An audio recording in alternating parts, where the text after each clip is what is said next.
एक बार सभी बड़े भाव से बोलेंगे जय श्री राधे। जय श्री राधे। आइए चित्सार सिंधु सर्वस्व भगवान श्री राधे गोविंद के चरण कमलों का ध्यान करते हुए सभी श्रीमद् भागवत गंगा में प्रवेश करें। चतुर्थ दिवस की इस पावन कथा में आज बाली की इस यात्रा के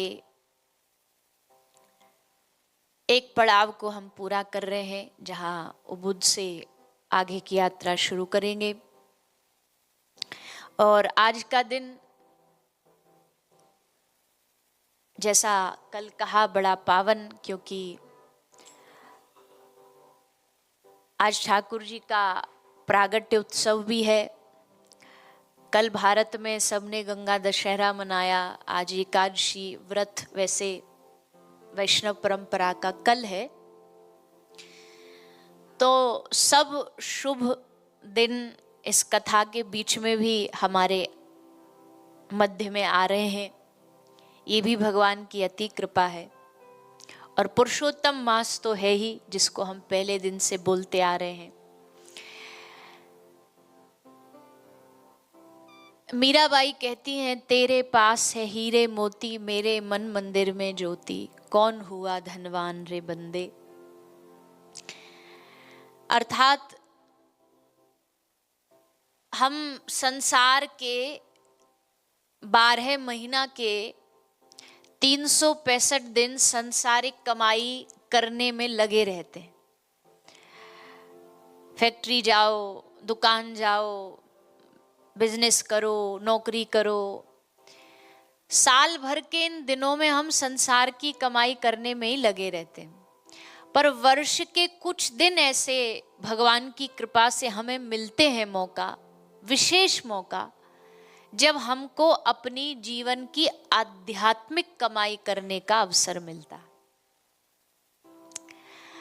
और यहाँ जो हम भगवान की कथा में बैठते हैं, ये संसारिक कमाई नहीं है। यहाँ कमाई तो कुछ हो ही नहीं रही, खर्चा ही खर्चा है।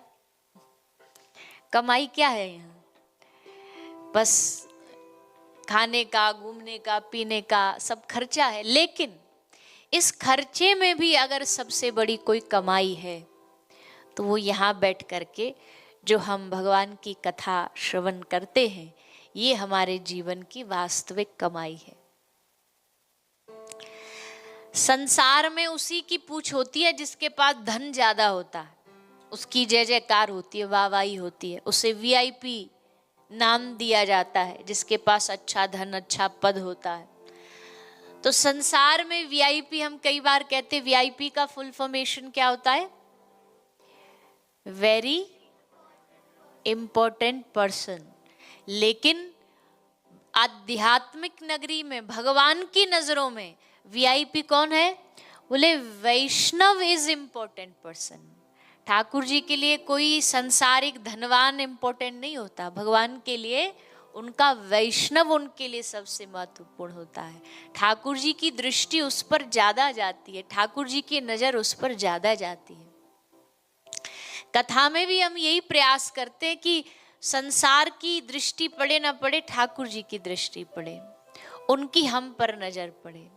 एक नजर कृपा की कर दो स्वामिनी श्री राधे। क्या मांगा है भक्त ने? यही तो मांगा है, हमें कुछ नहीं चाहिए, एक दृष्टि हम पर डाल दो।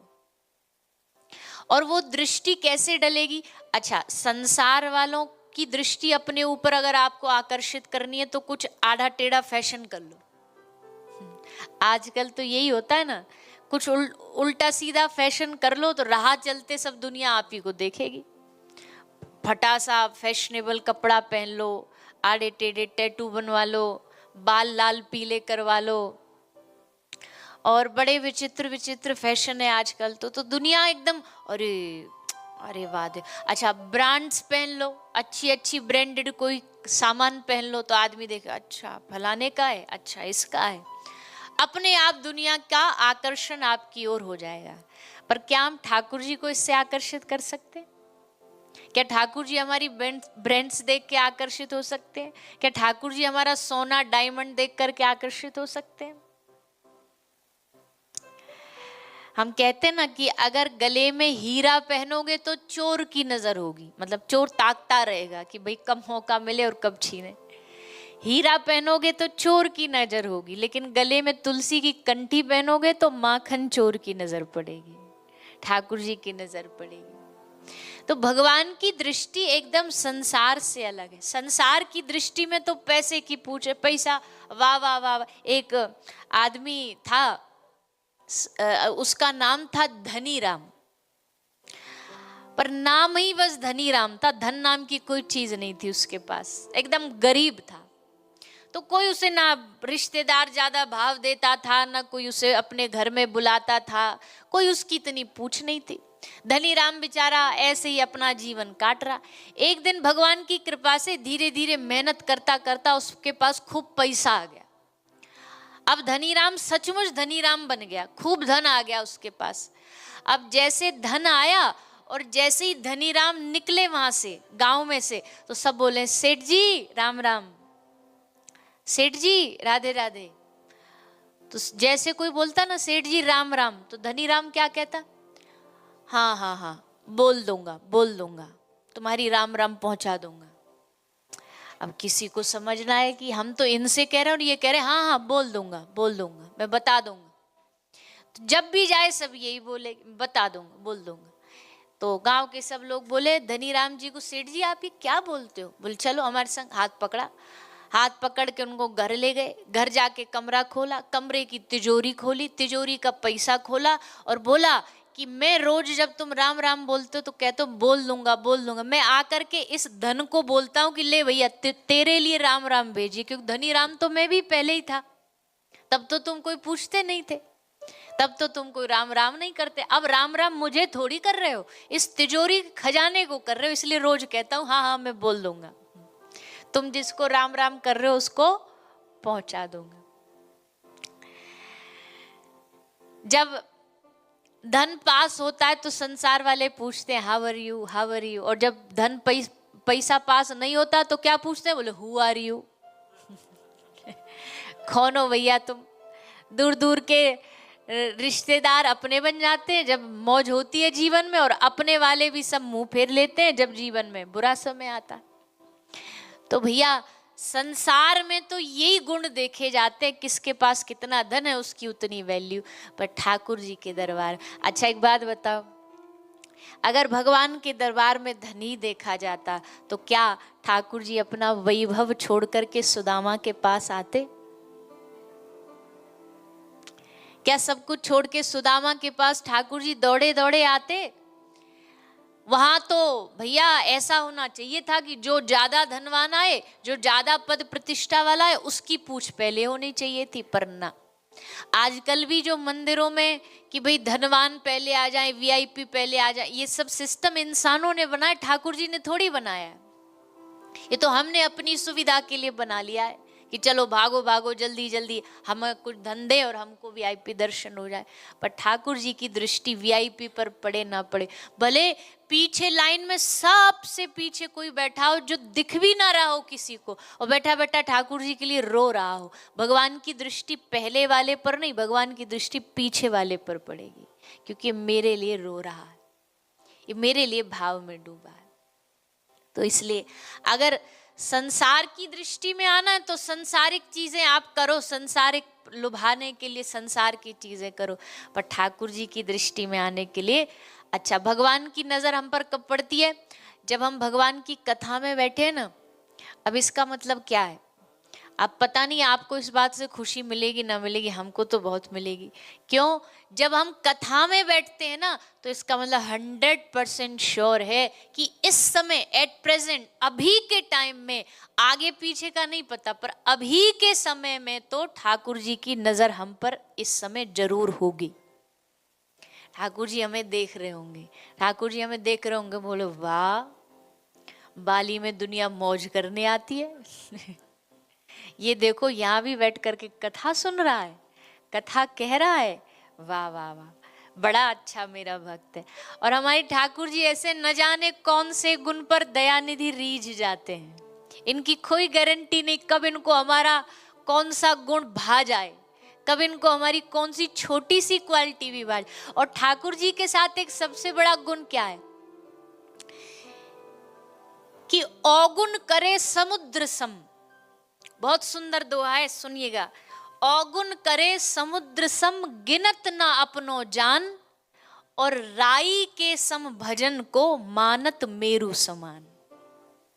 मतलब अवगुण करे समुद्र बराबर, अथाह अवगुण हो, गिनत ना अपनो जान। अपना जान के ठाकुर जी के अरे छोड़ो ना, बच्चा ही तो, अरे रहन दो ना, अपना ही तो है। गिनत ना अपनो जान, अपना जान के ठाकुर जी गिनते नहीं है, कितने भी अवगुण कर लो। और राई के सम भजन को, कितनी छोटी सी राई होती है, राई के सम भजन को मानत मेरु समान। मेरु पर्वत, सुमेरु पर्वत दुनिया का सबसे बड़ा स्वर्ग में पर्वत है, इतने से भजन को ठाकुर जी मेरु पर्वत समान समझते हैं। इतना सा भी भजन कर लेना, ठाकुर जी उसको प्रसन्न हो जाते हैं, खुश हो जाते हैं। कथा में बैठे हो, नींद आ गई, जो बहुतों को आती है। अब नींद आई तो अब देखे तो ये अवगुण है, पर ठाकुर जी इसको कैसे गुण बना लेंगे। ठाकुर जी क्या सोचेंगे, अरे राम राम राम। जैसे कोई दिन भर का हारा थका बच्चा पढ़ते पढ़ते टेबल पे ऐसे सर धर के सो जाए और उसकी मैया चेक करने आए तो बोले अरे कितना बेटा थक गया है, पूरे दिन भर पढ़ा, रात भर पढ़ा। तो अब उसको डांटेगी नहीं, गुस्सा नहीं करेगी, उल्टा उसके हाथ से पेन हटा देगी, चश्मा हटा देगी और उसको बेड पर लिटा के कंबल उड़ा देगी, चलो थोड़ी देर सो जाओ, बेचारा थका है। वैसे ही ठाकुर जी भी कहते हो अरे अरे चलो चलो बेचारा थक गया है, इसलिए बेचारे को नींद आ गई। पर इसका मतलब ये नहीं कि आपको छुट्टी मिल गई है। हाँ, ये भी बड़ी गड़बड़ है। ऐसी बात बोल दो तो फिर लोग डबल चालू हो जाओ, और अरे अब तो हम ठाकुर जी के लाडले बनेंगे। पर पता नहीं ये अवगुण भी ठाकुर जी को गुण लगने लग जाए, हमारी कभी तोतली भाषा भी ठाकुर जी को गुण लगने लग जाए। कभी भगवान के स्वभाव का भैया कोई पार नहीं है। भगवान का स्वभाव संसार के स्वभाव जैसा नहीं है। संसार के स्वभाव में तो ये है कि तुम उनके लिए 1000 गुना करो तो वो उसका 5-10% मानेंगे, और ठाकुर जी के लिए तुम 5-10% करो तो उसका वो 1000 गुना मानेंगे। ये सब ठाकुर जी की कृपा है। और भागवत तो भक्तों का चरित्र है। भागवत में तो भगवान की कथा कम है, भक्तों की ज्यादा है, ताकि हम सबको ये उदाहरण मिले कि देखो भगवान कैसे भक्तों पर कृपा करते हैं। भक्तों के लिए आपने क्या क्या नहीं किया, भक्तों के लिए आपने क्या क्या नहीं किया, भक्तों के लिए आपने क्या क्या नहीं किया, भक्तों के लिए आपने क्या क्या नहीं किया। अच्छा, इसमें भी अगला गुण क्या है, लेकिन किसी के सामने, लेकिन किसी के सामने, लेकिन किसी के सामने, लेकिन किसी के सामने चर्चा नहीं किया, भक्तों के लिए आपने क्या क्या नहीं किया, भक्तों के लिए आपने क्या क्या नहीं। अगला गुण क्या है, करते हो भूल जाते हो ऐसे दयालु हो, करते हो भूल जाते हो ऐसे दयालु हो, करते हो भूल जाते हो ऐसे दयालु हो, करते हो भूल जाते हो ऐसे दयालु हो। है कौन जिस पे आपने, है कौन जिस पे आपने, है कौन जिस पे आपने, है कौन जिस पे आपने कृपा नहीं किया,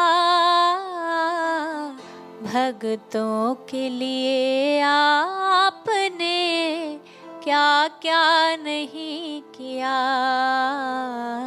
भक्तों के लिए आपने क्या क्या नहीं है कौन किया। जिस पे आपने। अच्छा, कोई ये कंप्लेंट नहीं कर सकता कि भगवान ने उस पर तो कृपा करिए, हम पे नहीं करी, उस पर 250 ग्राम ज्यादा करिए, हम पे 250 ग्राम कम करिए।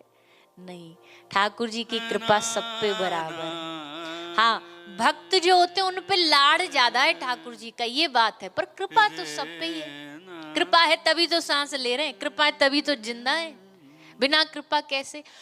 और करते हो भूल जाते हो, ये सबसे बड़ा गुण है। करने वाले दुनिया में और भी मिलेंगे आपको, पर करने के बाद उसको जताएंगे 1000 गुना, भूलेंगे नहीं, भुलाए भी ना भूलेंगे। एक महात्मा जी सुनाते थे, बोले एक आदमी अपने ससुराल जा रहा था, तो ससुराल जा रहा था तो मित्र से बोला, भाई साहब हम अपने ससुराल जा रहे हैं। तो उसने कहा ससुराल जा रहा और ये फटा सा कपड़ा पहन रखा, ले एक काम कर, तू हमारी बढ़िया वाली नई नई हमने सिलवाई है ये शर्ट पहन जा। तो उसने शर्ट दी, तो वो बोला, अरे भैया बड़े धन्यवाद तुम्हारा, बहुत बहुत। अच्छा तुम भी चलो ना हमारे साथ, खाली हो तो दोनों दोस्त चलते, हमारा मन भी लग जाएगा, ससुराल में पहली पहली बार जा रहे हैं तो पता नहीं मन लगे ना, बोले तुम साथ चलो। तो दोस्त को उसको साथ ले आया, दोस्त की शर्ट पहन के बढ़िया आ गया, ससुराल आया। ससुराल वाले ने पूछा, जी दामाद जी कैसे हो जी, काहे जी। बड़े खुश हुए सब, दामाद जी पधारे, स्वागत किया सत्कार किया। दोस्त पधारा, उसका भी स्वागत सत्कार किया। आप कैसे हो जी, बोला सब बढ़िया है, सब अच्छा है, सब एकदम बढ़िया है। और ये आ रहा था हमारा दोस्त, ससुराल आ रहा था, मैं खाली था, बोला साथ चलो, तो साथ चला। मैंने देखा कपड़ा बढ़िया नहीं, तो मैंने कह दिया मेरी शर्ट पहन करके चलो। अब उसने ऐसे कौनी मारी, अरे ससुराल में आए क्यों बेइज्जती करवा रहा है क्यों बेइज्जती करवा रहा है, चुप रहे, ये बात बताने की थोड़ी है। बोला अच्छा ठीक है हम ध्यान रखेंगे। अब जब पुराने जमाने में ससुराल जी गांव आते थे ना, तो केवल एक घर के दामाद जी नहीं रहते थे, पूरे गांव के दामाद जी होते थे, पूरे गांव में उनका स्वागत होता था। पड़ोसी के घर भी बुलाए जाते, तो पड़ोसी ने बुलाया, दामाद जी पधारो, तो दामाद जी पधारे। कैसे हो, बोले ठीक है। ये कौन, बोला हमारे मित्र। आप कैसे, बोले एकदम बढ़िया है, और ये हमारा दोस्त आ रहा था, हम भी इसके साथ आ रहे थे, और ये कपड़ा इसके, पर ये शर्ट हमारी नहीं है पर ये हमारी नहीं है क्योंकि अब मन में तो वही गड़ा हुआ था, मन में तो वही गड़ा हुआ था। फिर तीसरे घर गए, तीसरे घर वाले ने फिर पूछा, दामाद जी कैसे हो, बोला हम एकदम बढ़िया हैं। ये कौन है, बोले हमारे दोस्त। आप कैसे जी, बोले एकदम बढ़िया, एकदम बढ़िया है, और एकदम अच्छे से आ गए, और ये ससुराल आ रहे थे, बस कुछ भी हो जाए इस शर्ट के बारे में ना पूछना हमसे तो जो दिल में बैठा है, जो मन में बैठा है, एहसान वो छूटता नहीं है। आदमी के वो कहीं ना कहीं कोने में कुरेदता रहता, चुभता रहता। पर ठाकुर जी करते हैं भूल जाते हैं, ऐसे दयालु हैं। है कौन जिस पे आपने कृपा नहीं किया। प्रहलाद को बचा लिया, ध्रुव को बनाया ध्रुव तारा। आज जो भक्तों की कथा भी आप सुनेंगे ना, वो ठाकुर जी के वो भक्त हैं जिन्होंने बुढ़ापे में भगवान को नहीं पाया, बल्कि अपनी बचपन को, बाल्यकाल को ठाकुर जी के चरणों में लगा लिया। और बालकपन सो हरि भजे, जग सो रहे उदास, तीरथ हु आशा करे कब आवे हरिदास। बालकपन से भजन करे तो ठाकुर जी को बड़ा प्रिय होता, बड़ा लाडला होता। अच्छा वैसे भी देखो, अब यहाँ छोटी सी लाली आके बैठी हैं, तो कैसे आप सब हंस रहे हैं। अच्छा बैठी है, क्या नाम है लाली तुम्हारा, कियारा। हाँ, हमको एयरपोर्ट में भी मिली, बड़ी अच्छी है, रोज आती है, गले लगती है तो अब जैसे अब यहाँ इतने बड़े बुजुर्ग बैठे तो कोई में आपने ये नहीं किया, पर ये बैठी तो हाँ अच्छा बड़े बच्चे, अरे देखो छोटी सी लाली और कैसे आकर के कथा में बैठी है, कथा श्रवण कर रही। तो ये जब भाव हमारा छोटे बालक के लिए आता तो सोचो ठाकुर जी को कितना लाड आता होगा, ठाकुर जी को कितना आनंद आता होगा कि जहाँ इसकी उम्र खेलने कूदने संसार में समय व्यर्थ करने की, ये देखो हमारा बैठ करके माला कर रहा है, हमारी बैठ के भजन कर रहा है। ऐसे भक्त ठाकुर जी को बड़े प्रिय हैं। एक ठाकुर जी के महाराष्ट्र में भक्त हुए जिनका नाम था नामदेव जी। तो नामदेव जी महाराज जब छोटे से थे, ये अपने नाना के घर रहते थे, मैया जो इनकी थी पिता नहीं थे, तो नाना के घर रहते थे, वामदेव जी के घर। वामदेव इनके नाना का नाम था। तो वामदेव जी के घर में ठाकुर जी की मूर्ति थी जिसकी वो रोज सेवा करते थे। अब नामदेव जी छोटे से बस वो बैठे बैठे देखते रहते, नाना जी सेवा कर रहे हैं, ठाकुर जी को तुलसी अर्पित कर रहे हैं, भोग लगा रहे हैं। तो इनके मन में बार बार आता, नाना जी हमको कब सेवा दोगे, नाना जी हमको कब ये सेवा मिलेगी। नाना जी बोलते बेटा अभी तू छोटा है, अभी बड़ा हो जा, फिर हम तुझे सेवा देंगे। पर इनके मन में तो ऐसी मचल मची, ऐसा उत्साह कि कब मिलेगी हमें सेवा, कब मिलेगी हमें सेवा। तो भगवान भी देखते हैं, भगवान ने देखा अरे इसको तो अब सेवा देनी पड़ेगी। ठाकुर जी ने ऐसा पेच फंसाया कि एक बार किसी काम से नाना नामदेव जी को 2-4 दिन के लिए बाहर जाना था। अब 2-4 दिन बाहर जाना था तो वामदेव जी ने सोचा सेवा कौन करेगा, अच्छा चलो एक काम करो, प्रैक्टिस भी हो जाएगी, ट्रायल भी हो जाएगा, इस नामदेव को 2-4 दिन की सेवा दे देते। नाना जी बोले बेटा कर लेगा, नामदेव जी बोले हम तो कब से इसी के इंतजार में थे, आप दो तो। आज नामदेव जी का खेलने में भी मन नहीं लगा, खेल रहे हैं बच्चों के साथ, पर मन में यही भाव नाना जी कब जाएंगे, नाना जी कब जाएंगे। हर एक घंटे में पूछे नाना जी आप गए नहीं, नाना जी कह रहे तुझे बड़ी भगाने की लगी हमें, अरे रुक जा, जा रहे हैं जा रहे हैं। अच्छा ऐसे सेवा कर लेना, ऐसे भगवान को भोग लगा देना, बिना भोग लगाए कुछ खाना नहीं, पहले भगवान को खिलाना। हाँ नाना जी हम सब कर लेंगे। चले गए नाना जी, सुबह 4 बजे जग के ठाकुर जी को जगा देना। अब तो पूरी रात यही सोच के नींद नहीं आई, सुबह 4 बजे हम जगेंगे, ठाकुर जी को जगाएंगे, भोग लगाएंगे। पूरी रात बस देखते ही रह रहे कब 4 बजे, कब 4 बजे। और जैसे 4 बजे वहां से पहले ही उठ के स्नान ध्यान करके जल्दी जल्दी गए, चूल्हा जलाया, चूल्हे पे रखो दूध, दूध रख के दूध को उबालने लगे, खूब उबाला खूब उबाला। और अच्छा उबाल भी कैसे रहे, वहां बैठ कर के चूल्हे के पास दूध उबल रहा है और वहां बैठे बैठे आंख से आंसू गिर रहे हैं, रो रहे हैं। आज हमको ये मौका मिला, कब से हम सोच रहे थे ठाकुर जी का भोग मिलेगा, ठाकुर जी की सेवा मिलेगी। रोते जा रहे हैं और वो हिलाते जा रहे हैं दूध को। फिर भोग का पात्र लिया, पात्र लेके ठाकुर जी के सामने गए, सामने दूध रखा, दूध रख के पर्दा लगाए, बोले प्रभु भोग आरोगिए, आइए भोजन प्रसादी पाइए। तो भोग लगाया, आंख बंद करी, पर्दा लगाया, घंटी बजा के 2-4 मिनट बैठे और 2-4 मिनट बैठने के फिर बाद पर्दा खोला घंटी बजा के। अब जैसे पर्दा खोला तो क्या देखा, दूध ज्यों का त्यों रखा हुआ है। अब दूध ज्यों का त्यों रखा है तो नामदेव जी ने सोचा कि अरे ठाकुर जी को हमारी सेवा पसंद नहीं आई, क्योंकि नाना जी ने तो कहा था भगवान रोज भोग पाते हैं, इन्होंने तो पिया ही नहीं, ये तो पूरा पूरा बर्तन भरा हुआ है। तो नामदेव जी को लगा कि आज ठाकुर जी को भोग पसंद नहीं आया, तो क्या कर रहे हैं, भोग ना पसंद आया तो दोबारा लेकर के गए चूल्हे। अच्छा मीठा कम लग रहा है आपको, तो थोड़ा मीठा डाला, चीनी डाल के थोड़ा घोला, ला के ठाकुर जी को दोबारा भोग लगाया। दोबारा लगाया तो फिर भी ठाकुर जी ने ना पिया। अच्छा अच्छा आपको पसंद केसर डालनी है, तो केसर डाल के लाए, थोड़े बादाम डाल के लाए, तब भोग लगाए ठाकुर जी, तब भी ना पाए। नामदेव जी ने कहा अगर आप ना पाओगे तो हम भी नहीं पिएंगे, हम भी भूखे रहेंगे। 1 दिन रखोगे, 2 दिन, कितने दिन रखोगे, 1 दिन रहे भूखे, दूसरा दिन हुआ, दूसरे दिन भोग लगाए, ठाकुर जी तब भी ना पाए, 3 दिन तक भूखे रहे। नामदेव जी ने सोचा ऐसे नहीं, इनके कान खड़े होंगे, कुछ और बेहतर करना पड़ेगा। तो क्या किया, ठाकुर जी के सामने चाकू लिया और अपने गर्दन पर चाकू रख के बैठ गए। बोले हमारे जीने का फायदा ही क्या है, जब हम अपने आराध्य को ही खुश ना कर पाए, उनको प्रसन्न ना कर पाए, तो हमारा जीवन ही धिक्कार है, जीना ही धिक्कार है। इससे बढ़िया तो हम मर ही जाते हैं। जैसे देखा ठाकुर जी को घबराहट हुई और घबरा के तुरंत डर के मारे ठाकुर जी पूरा कटोरा उठा के दूध पी गए। नामदेव जी बोले अगर इतने डरपोक हो तो पहले बता देते, हम पहले ही दिन चाकू गर्दन पे रख देते, 3 दिन भूखा तो न रहना पड़ता। अच्छा देख लो, अब रोज आपको पीना पड़ेगा। ठाकुर जी बोले हाँ जरूर पिएंगे। और रोज नामदेव भोग लगाते, ठाकुर जी रोज भोग पाते। आ गए नाना जी। नाना जी बोले बेटा कैसी चल रही है सेवा? बोले नाना जी एकदम चकाचक चल रही है। रोज आते हैं, 1 सेर दूध पी जाते हैं, इतना लड्डू खा जाते हैं, इतना भोग पा जाते हैं। नाना जी को लगा कि ये छोरा तो कुछ गड़बड़ कर रहा है, बच्चा ही तो है, झूठ बोल रहा होगा, खुद ले जाके कोने में पी जाता होगा। नामदेव जी बोले बेटा झूठ नहीं बोलते, ऐसा नहीं, भगवान ना खाए तो खुद, अच्छा खुद खाया तो बोल दो कि हमने खाया।